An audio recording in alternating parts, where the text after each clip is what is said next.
What's up, everybody? It's albiecasino. Welcome back to my channel and welcome to episode 4 of Stallion Talk. Today, I got a very special guest, one of the hottest DJs in the metro and one of my really good friends from way back, even before LaSalle, Rammy Bitong. Let's give him a round of applause, everybody. Let's go. All right, my man. So, today's video is sponsored by the hottest new streetwear brand out there, Spirit of the Youth. Shout out, bang, bang, bang. Hit up their IG right here to order yours now. DJ Rammy, what's going on? First of all, my question to you right now is, how was the transition from DJing in clubs to now with, all the clubs being closed? How's that like? Okay, during the start of the pandemic, the start of everything, I would like to flex that I was one of the first who went on Facebook Live, who went to Instagram the very same week. The very same week. So I'm like, okay. I jammed to that a little bit for a while. Right? Yeah. Yes, sir. So yun, diba? We had to, like everybody else, like everything else in the world, we had to go virtual. We had to go Adjust. online. Yes. Diba? So start, I noticed like my streams were the bare minimum. As in, basta you have a camera, you have your music, that's it. But now you have to level it up. Mm-hmm. Diba? You have to invest in equipment. You have to invest in prep. You have to invest in prep. So you have a green screen. You have to market it just like how you would market an event in a club. So majority, I would say, of the DJs had to find a way to be active online. Because if you stop, wala, goodbye. Goodbye talaga eh. As in, no matter how good you are, if they don't see you, right, you're not gonna get gigs. You're not gonna get booked, right? My lolos used to tell me, pare, if it's not seen, it won't be sold. Wala talaga eh. I mean, it's part of the business. Totoo. It's one to be skilled at your craft. It's another thing to be able to get work. Mismo. I know so many DJs na sobrang galing, na sobrang, if you make us go against each other, wala, talong-talong ko. But, kailangan balance yan eh. So you're skilled, you're practicing, but at the same time, you're getting clients. You're talking to brands. You're talking to this. Diba? If you're looking to pursue it long term, if you're looking to Make a career. out of it, diba? Kailangan well-rounded yan eh. Totoo. Hindi lang basta-basta na, okay, 24/7 I'm gonna practice, 24/7 I'm gonna stream. Wala eh. Hindi kasi parang If you don't make connections, if you don't make, wala na. yan yung sasabihin ko eh. Parang yung DJ, kailangan sociable ka rin na tao eh. Yeah, you know what I mean? Kailangan marunong ka makisama. You need to know how to read the room then. So let's talk about it. How'd you get into DJing? So like, how old were you when you thought na, parang gusto ko maging DJ? I never did. Talaga? I never did. Nangyari dyan. Okay, if you guys watched one of the previous episodes of Stallion with Dr. Derek, that was a great episode, by the way. Thank you, sir. I watched the whole thing. Thank you, sir. Quality episode. I learned a lot. Anyway, he's a good friend of mine. And, dancer yan dati. Parang ikaw hindi. Dancer yan dati. Parang ikaw hindi. No, World hip-hop. So yun. We were teammates. We were dancing together in competitions here and there. And then, halfway through college, I didn't fall out of dancing, but I kind of wanted to try something new. So one of my cousins, I think you know him as well, si Ed. Ed Agustin, yeah. Shout out, invited Ed. me. Yeah. So, invited me to take DJ lessons with him one summer. So, okay. I'm not so busy and I wanted to try something new. But in a way, it was still connected to dancing. Diba? Mm-hmm. So, lessons kami. And then, the graduation part of those DJ lessons You had to play a gig. was to play a gig in front of, as in, a live audience. And then sa live audience na yun, nag-invite din sila ng mga club owners, mga promoters, mga ganyan. So, okay, I performed. Not expecting it to be as crazy as it was. Mm. Talagang, people were on top of the couch. People I didn't know. Yeah. Nangyari, diba? So after that event, the owner of that place messaged me. Pa-Halloween na yan eh. Parang, hey, are you busy? Ganyan. Would you like to play for our Halloween special? Okay, yeah. Play. Wala pong alam. Wala pong alam sa TF, wala pong alam sa arrangements and everything. So, okay.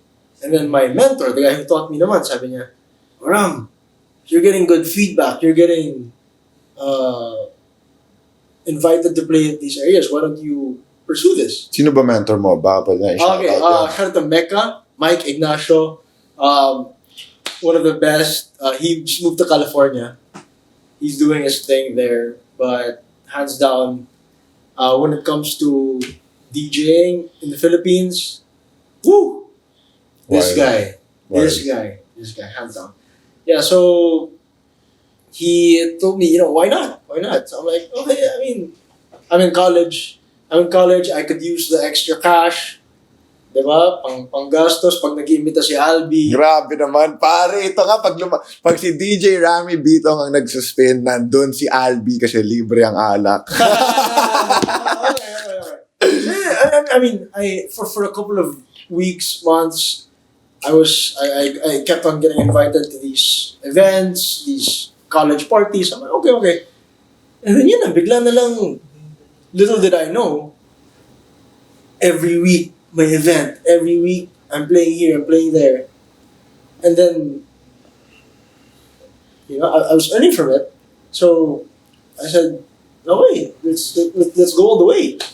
Okay, so from the start, so your graduation gig, right? Yeah. How long did it take bago mo naisip na, alam mo, pwede kong gawing career to Pwedeng ito na yung trabaho ko. I'd say a year. Tagal din. A year, yeah. Tagal din. Yeah, because for the longest time, it was just invites na parang for friends parties, for college events na parang play here. Ako parang okay, no problem. And then we were aging. We were getting old, so sabi ko, wait, if I'm gonna do this, I'm gonna go Balls to the wall. do this. Mm-hmm. I'm not gonna hold back. Like, let's go the way. Nice. So I said, you know what? I'll set everything up. I had, from the ground up. I said, yeah, I had to hire these guys to do this, to do that. And then, wala, I guess, parang nag-build lang siya. So, hindi siya parang snap na one day na parang, okay, gagawin ko na to. Parang eventually na lang, nadala ka na dun na parang, this is my life now. Parang ganon. Yeah. And I don't know if it's a good thing or a bad thing, but I'm the type of guy who doesn't know how to say no. Like, that's why he's in my podcast now. Mismo. Text ko lang. Okay. I'm the type of guy who doesn't know how to say no. So, if you invite me to DJ for this event, game ka agad ako. Parang, friend or not friend. I mean, I love doing it. Mm-hmm. I love doing it, so I'll go. Later on ko na lang na learn, na realize yung business side of it. Yun. Okay, gets ko rin. Kasi sa acting parang ganun din eh. Arte ka lang ng arte until you realize na parang, wait, business din pala to. Yeah. There's a way I need to conduct myself. I can't really take everything. Alam mo yun? So, let's go back to the San Mig Light event. Oh, let's go. I was there with your folks, bro. So, take us to that. Kamusta yung buong process nun? From the start to the end to you, like, at the grand finale and stuff. Let's talk about that. Okay, so I started, yung kinuwento ko kaninang, nag-start ako mag-lessons 2013. 2012, 2013. Tapos, after 2-3 years of, just playing here and there, sabi ko, parang, if I'm gonna pursue this, lalaban ako. Laban ka. Papakitang gilas talaga ako. Yes, sir. Diba? So, it was the biggest DJ competition in the whole Philippines. Mm-hmm. Right? So, that's out of 400. Diba? 400 entries for the whole thing. Tapos, per region, meron yan. Meron ka sa Metro Manila, meron ka sa region, Visayas, Cebu, Bacolod. So, I mean, one thing that I can say about that competition is that I can say that I deserved it because I worked my ass off, bro. Like, I believe you, bro. there's an extra room in the house where, kumbaga, kinulong ko sarili ko eh. Kinulong ko Practice ka sarili lang ko, nun. pare. As in, week in, week out, practice, tulog ako mga 3 o'clock, 4 o'clock. Because it was a 15-minute routine. 15-minute routine that I'm practicing. Improving. Tapos, 3 o'clock, 4 o'clock, wala, knockout. The following day, I'll eat, tapos balik. I'll work on it. Paid off, pare. Up until the competition, let's go. Let's go. As in, I was ready. Like, and I say this every single time someone asks me about that competition. I prepared for it, bro. Like, Did you know you were gonna win? No. No, talaga. No. Tiwala lang. No. I just said, I worked my ass off. Importante dyan kasi, ginawa mo yung best mo eh. Yun lang naman magagawa natin Malay ko ba kung may veteran or may pro na sumali dun na Sandbagger, kumbaga. parang, okay. I did my thing, I put it out there, what I practiced. Thankfully, came out with a win. Nice. Dub. So, before DJing, let's talk about that. Kasi multi-talented to si Rammy eh. DJ na, dancer pa, candy cutie rin. Patay tayo dyan. Bro, napa-walkout si Idol. Diba? So, let's talk about dancing naman. Like, yan parang first love mo yun eh, no? And like, you guys went to Vegas to compete with si Doc. He was here in my previous episode. Let's talk about Vegas. Kamusta naman yun? Experience na yun. Siyempre, gusto ni Albi malaman Vegas, di ba? What happens in Vegas stays in Vegas, but comes to the Stallion podcast. Disclaimer. None of us were 21 yet. None of us were 21 yet, so Siyempre, high school pa tayo. we couldn't get booze. We couldn't get, Get lit. But no. I mean, we're talking about the experience. Being there, dancing, World Hip Hop Festival. Like, what's it called? World Hip Hop Championship. World Hip Hop Championship. Yeah. What did you guys place? It's the Hip Hop International World Hip Hop Dance Championship. Yeah. So we placed 5th. Out of how many? 5th out of, I think, the 60? world, right? 50, 55, 60 countries. 5th. Filipino pride, baby. Okay. So experience was once in a lifetime, I'd say. Paano yun? Sponsored ba kayo? Did you have to pay for your own airfare? Did you pay for your hotels? We had to contribute, of course, but Meron pa rin. prior to us flying out, we had mga fundraisers. Kasi in a way, we're still representing the Philippines. Oh. Well, sa Olympics nga, medyo hirap pa yung... Getting political again. Pause. Anyway, back to you. So, fundraisers, we would, again, practice, we would do a thing. When we got there, practice pa rin. Practice pa rin. So, parang tatlong rounds yun eh. May pre-eliminations, may semi-finals, tapos may finals. All in Vegas yun? All in Vegas. How long were you there in total? Including the after. Siguro mga 3 or 4 weeks. Tagal din. No, because after the competition, I stayed behind pa. Okay. to Hindi, not counting your solo flight. Like the whole competition, how long? mga 10 days. Tagal din. Approximately 10 Tagal days. din. So, got there, practice. Pre-eliminations, yun yung out of the 50, 60 countries. I think more than half yung natanggal. So, imagine flying to Vegas. After one dance, alis. Bye-bye. Alat pa. It's like a 2-3 minute dance. Diba? You're practicing a year, couple of months. Fundraiser ka pa. For a 3-minute dance. Tas, After that, wala ka. So, syempre, all out kami, di ba? So, pre-eliminations, we did great. Semi-finals, syempre, konti na lang yan, di ba? Oo, syempre. I'm not sure if we were the only Philippine team. No, for the semi-finals.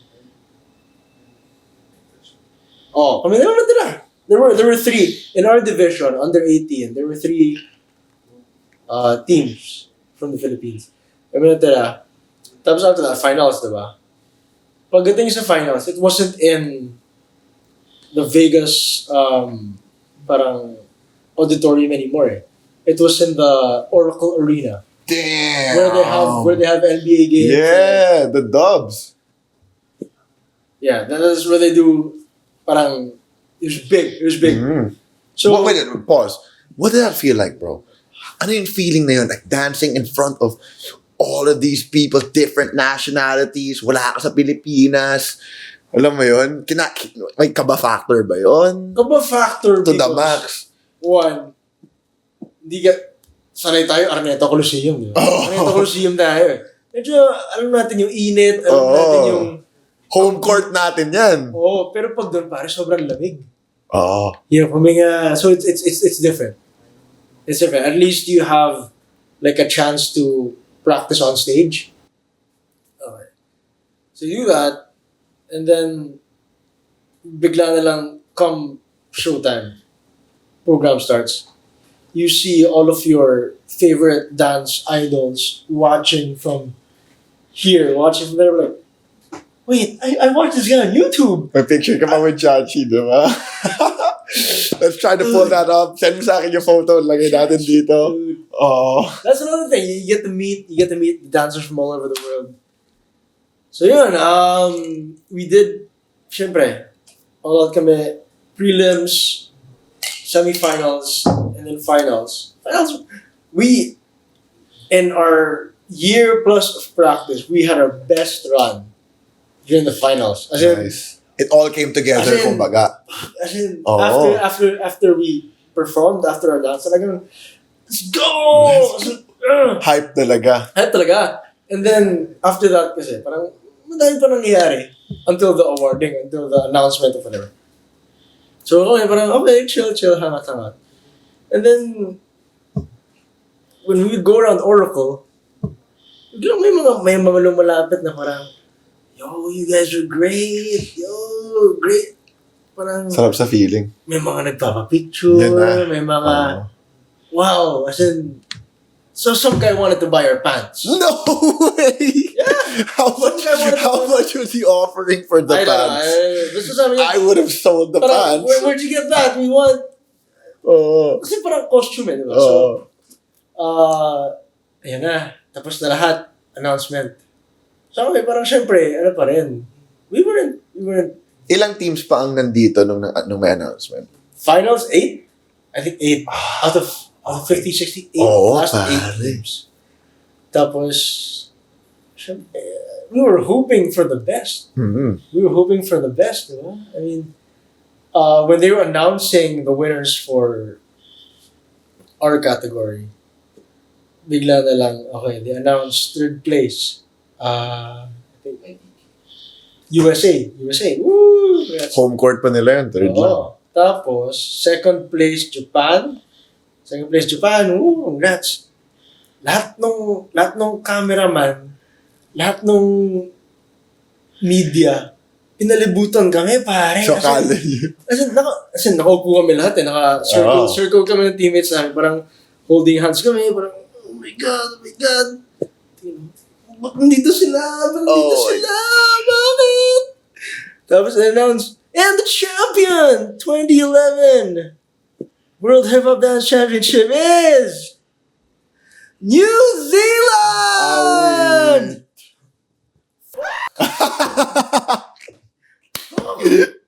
Awit. I mean, But still, pare, 5th place. It- You brought pride to the country. it hurts, but we didn't feel bad.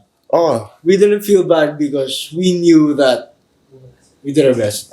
We knew that we enjoyed it nonetheless. Magaling talaga New Zealand. As in, everyone who dances would know na kapag New Zealand ang katapat mo, talagang palaban yan. Palaban yan.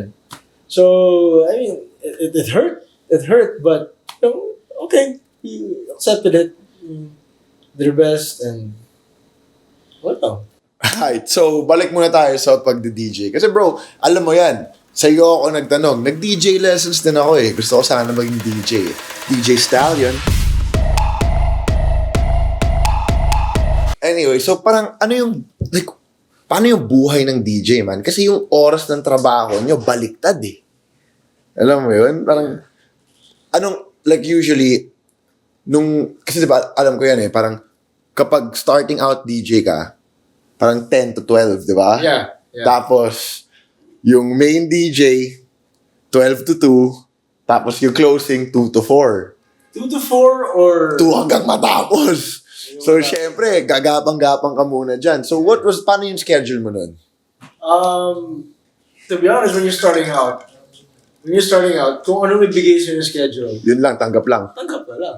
May it be the 10 to 12, or the 2 to 4, or the 4 to 6. Wala kang... Wala kang Yes, palag. Yes, it's for your experience, for exposure, for, Nako, all that stuff. yung exposure na yan, pare. Nung nagsisimula ako mag-artista, kala mo makakain mo yung exposure. Mismo. Back to the question, you're asking about the lifestyle. Yung schedule mo lang, sleep schedule, ganun, parang yun.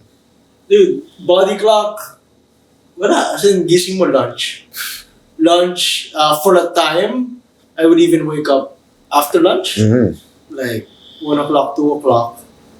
But for the majority of it, so yung mga 11 o'clock-ish, before I started to do radio, parang 100% DJing lang. So, wala. I didn't have to think of anything else. But ever since I started doing radio, I had to alter it a bit. Okay. I had to alter it a bit, so I couldn't do weekday gigs as much. I couldn't DJ until 5 a.m., 6 a.m. anymore. Mm-hmm. It's tiring. It's tiring. It's draining. It's Exhausting. it's exhausting. Actually, yan yung next talking point natin eh. So, yung San Mig event was 2011. 16, sorry. Gradually. 11 nga tayo nag-graduate. Tandaan na natin, man. So, 2016, when did you make the transition into radio? Okay, radio was 2017. So, a year after. Yeah. Ang nangyari doon, ang story naman doon, so medyo regular na ako ng DJ sa clubs, bars, ganyan. Shout out your radio station. Yeah, Play FM. I'm on every Monday to Friday. The Carpool Club. I also do the playlist, which is the countdown. Top 40 songs of the week. We're there. Anyway, so radio was something also unexpected. Like, I was doing my DJing thing, right? Clubs, bars. One of the guys that I would play with regularly, shout out to Sir CJ. CJ the DJ. I know that dude. Yeah, from Play FM. OG. CJ the DJ. This guy's the boss. He's like, Ram, did you ever consider doing radio? I'm like, okay, my DJing shit would be on the weekends. Mm-mm. Or they would be at night. They would start at 10 o'clock, 11 o'clock. So like my mornings, my afternoons, Wala. Wala kang ginagawa. I'm just chilling. I'm like Oo. in bed. So he's like, you know what? Come to the station. We'll talk. Right. So right then and there, I'm like, what am I getting into? You know. And then they started training me. 2016, same year thing happened. And then 2017, I had my first solo show Okay. on 99.5 Play FM. It was, believe it or not, 9 a.m. to 12. Oh my gosh. So 9 a.m. galing kang club. Oh, Pare! Exactly. Grabe. Walang breakfast. Walang breakfast. Diretso ka na. Yeah, sleep in the car, you would sleep. Dude, parang artista. You Artista lifestyle yan, man. go straight to the show. When the mic is off, okay. As soon as the mic is on, yo, what up? Tsaka everybody? kailangan high energy ka dun. You're tuned in to Play FM. Next up, we got some music from the Stallion. Yes, Woo! sir. Okay, mic off. Petics. Like, camera off. Mismo. Gets ko yung ganun. Cut. So, that happened 2017. Thankfully, I'm still with the station, you know. What time are you on? Shout out for the viewers. Yeah, we do Monday to Friday, 3 to 6 p.m. So we're on air and also online on Twitch. If you're not familiar with Twitch, you're too old. Yeah. Then, for the radio now, do you work from home or do you still have to go to the station? From home. Na. That's one of the biggest, I'd say, realizations of anyone, of the entire world during this whole pandemic. The technology is not the future, it's now. Now, pare, wait lang, pause lang. May nakita akong, may nag status sa Facebook na kaibigan ko. Sabi niya sa akin, sabi niya sa status, nung start ng pandemic, now, malalaman natin kung anong meeting ang pwedeng email lang. Diba? Pare, totoo kasi. Yeah. Diba? Yeah. Ang dami kasing meeting na pwede namang i-email mo na lang. Diba? Exactly. So, I think now, a lot of the offices, I know, I'm not Purely opinion-based. I'm not targeting anyone. I'm just saying that a lot of offices come to realize that the work that they have their employees do can be done from home. Kasi pare, sa totoo lang parang 50% of the battle is going to work eh. Yeah. Diba? Like if you have work at 9, anong oras ka magigising? Nung nagsustudio ka sa Play FM, pag 9 yung anong oras kang pupunta doon? Oh, I'd have to be traffic. Diba? Oh. At that 2017, 2018, Diba? Anong oras ka magigising para sa 9 a.m. mo? Woo! Sobrang mas feasible talaga. Kung kaya naman talagang gawin sa bahay, ba't hindi na lang sa bahay na lang? So I have a strong feeling that even after the pandemic, a lot of offices, a lot of companies will consider having the employees continue working from home. Totoo. Compared to having as long as they get the job done. Mismo. Yun eh. Kasi from their perspective, it's like one of my favorite lines.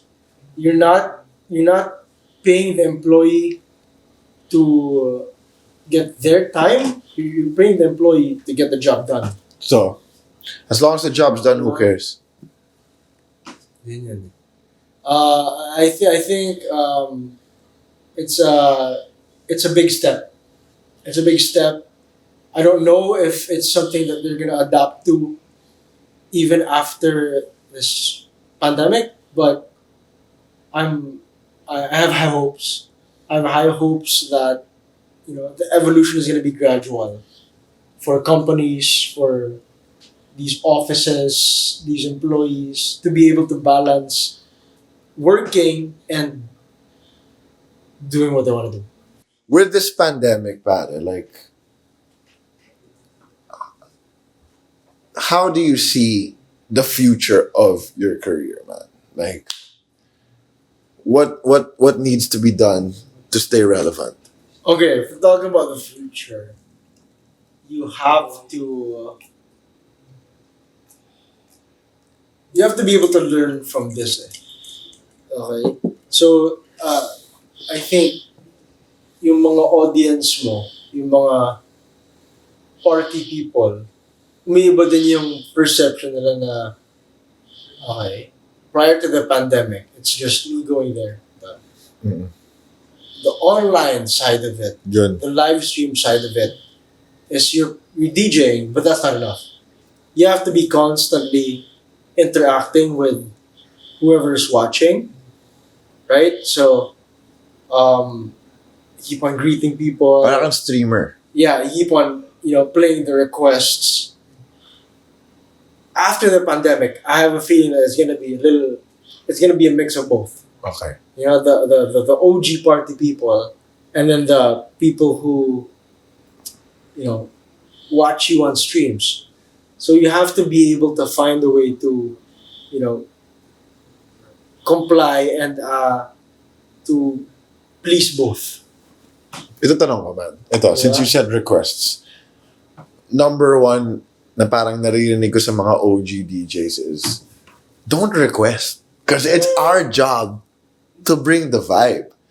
Anong tingin mo dun? Like about sa mga tao na nagre-request ng mga songs? Half and half, dude. Half and half, yeah. again. If your request is whack, then shut up. Kung chicks yung nag-request. Hindi! Wait hindi siya kung sino nag-request eh. It's more of What did you request? What did you request? Okay.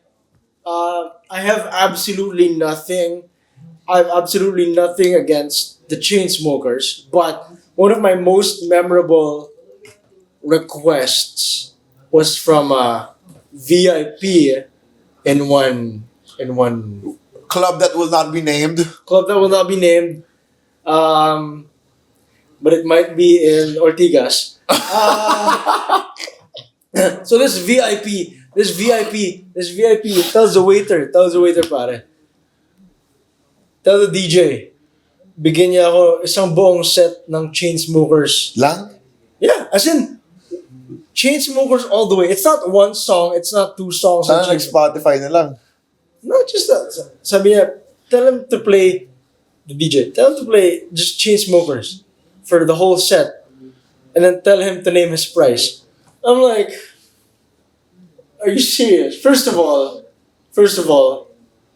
I don't have enough Chainsmoker songs to play. I again, I have nothing against Chainsmokers. I respect them. Okay sila. Like, they were able to, I know it's not everyone's Cup of tea. but if they were able to reach that level of fame, that level of, Na-transcend nila all yung those ano eh. awards, all those, they must have done something right? So, I'm just saying that you can't ask a DJ to play one whole set of only them. especially if you're not them. Totoo. And I'm not a Chainsmokers. So, Right? So, sabi niya, name your price. And by the looks of it, everything that they were ordering, talagang, they're popping bottles, talagang, they can splurge on me to play that. yeah. But I couldn't find it in me because there were only, I'd say, not even 5% of the whole Club. club. Right? So if I cater to them, everyone else is gonna, Be like, what the they're gonna leave. Yeah. They're gonna flip me off. Mismo. They're gonna, Parang anong ginagawa na they're gonna DJ na They're gonna to? talk shit about me. Oo. Because even if it's their request, I'm the one playing the music. Harap mo eh. Oo, ikaw yung haharap It's eh. my name on the Mismo. screen. So, DJ Rammy B. diba? I'm not gonna risk that. Mismo. So, Integrity over money. yeah. So what was your question? Ito, new question na. Okay na yan. Itong question ko, like, what's the difference between like a DJ who plays songs, and like someone like Alesso who produces beats and stuff, you know what I mean? They make their own tracks. Like, because they're both technically DJs, you know what I mean? You and Alesso are both DJs. Yeah, you answered the question, I think. They're producer DJs. Producers. They make their own music. Okay. They get hired, like at that level. Alesso, they get hired to play their music. Okay. So like Alesso won't play someone else. No, I don't at this Level. No, I don't think so. Okay. I don't think so. Case in point, I learned early on. Thankfully, I learned early on to be a DJ who is whatchamacallit, someone who's non-genre specific, Flexible. flexible. So if you ask me to play hip hop for a night, okay, I can play hip hop. If I'm gonna do house, I'll play house. If I'm gonna do pop, I'll do pop. Diba? Because again, business side of it. If I focus on just one genre. If I ever do hip hop, that's less opportunity for me. Ask me my biggest regret. What's your biggest regret? Okay. 2012. I was offered a segment at Showtime. Oh. I kid you not. I was offered a segment at Showtime. I met with one name Fridays. It's a Fridays near ABS-CBN. Okay. Yeah. Fridays. We went inside ABS-CBN. Went straight to the office of Cory Vidanas. Oh my gosh. Shout out to Cory. Okay, yeah. That's Miss Cory. Hello. I didn't meet anyone else. Went straight to her office. TVs everywhere, right? Yeah. Okay. It's really like that there. I guess big boss. Oh. I didn't know shit. I didn't know shit. And then she's like, okay, we like taking risks. Come here Friday to meet the director who I think she is... Bobo? Husband? Yeah. Husband of. Meet the cast. Meet everyone. I'm like, okay, Friday, yeah. I was still active in dancing then, diba? So, oh, yeah. She said, we'll focus on your strengths first. Yeah, we'll do a dancing segment. Tangina. Sorry.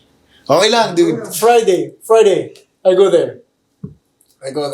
I mean, I didn't go there. You know what? I texted the person I shall not name. Yeah. Sabi ko, this is a true story. Sorry, I can't come. If I don't go to this class, failure due to absence na ako. FDA, So, I bailed on that Showtime thing to go to this class. So I apologized. I said, I'm sorry, I couldn't make it again.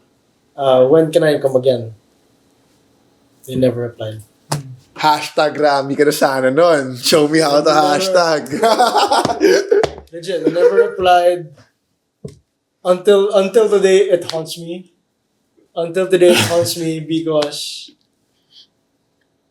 I don't know. Sayang, I don't know what it would have been if. Well, you made it on Stallion Talk. My man. That's even better. That's even better than Showtime. What's Showtime? Stallion Talk, baby. Stallion Talk, baby. So, I get it. So, I guess basically, like, number one, let's, again, baka hindi na narinig kanina, shout out where they can find you, where they can listen to your sets. Okay, I do radio almost every day. On 99.5 Play FM, 3 to 6 p.m. It's called the Carpool Club. Always fun. We're on air and online. Twitch.tv/995 Play FM. And once things are open again, like I said, one of the hottest DJs in the metro, my man, DJ Rammy B.